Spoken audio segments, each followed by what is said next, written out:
Are you seeing the DirectX 9 library DLL runtime error mid-game?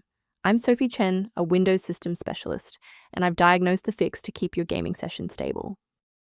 To kick off the DirectX 9 library guide, I've provided an official resource for maintaining a healthy and synchronized workstation.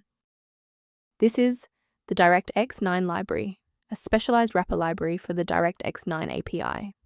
It provides a redirection layer for older games that require specific legacy draw calls to function on modern WDDM, Windows Display Driver Model, versions. Missing this DLL is the primary cause of failed to create D3D device errors in titles released between 2004 and 2008. Now that you have the context, let's move into the repair process with a fresh installation.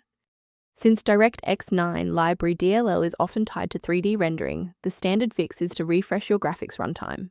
Install the Microsoft DirectX end-user runtime to restore legacy DirectX components, then perform a clean GPU driver update to address any OpenCL or CUDA conflicts. If the redistributable repair didn't resolve the pop-up, the next logical step is to analyze the local environment for process conflicts. A simple restart can resolve file-in-use errors that mimic a missing DirectX 9 library message. It's a low-effort step that ensures your operating system starts with a clean execution stack. Don't forget to bookmark the video or give it a like before you restart. It's the fastest way to jump right back into this tutorial after the reboot. Restart unsuccessful? No problem. Let's jump straight into step 3. Remember to pause the video if you need to double-check your inputs. If the reboot failed to restore the graphics library, we need to manually install the legacy components. Download the DirectX end-user runtime, June 2010, from the official Microsoft site. Modern Windows versions often lack these specific files by default, and this installer is the only way to restore the D3DX, X input, and X audio stacks. Why are we doing this? Well, these legacy libraries are not part of the standard DirectX 12 package. This installer places the exact missing binaries into your system folders to resolve the launch error. It's worth taking a moment to discuss the safe acquisition of runtime components.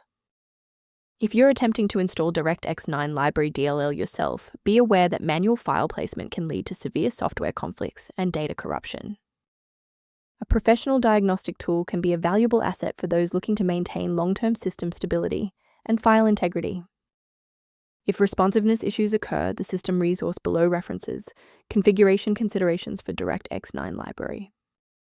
Liking this video tells us which technical fixes, like this one for DirectX 9 library, are most helpful to you. Subscribe now to build your own library of verified support resources.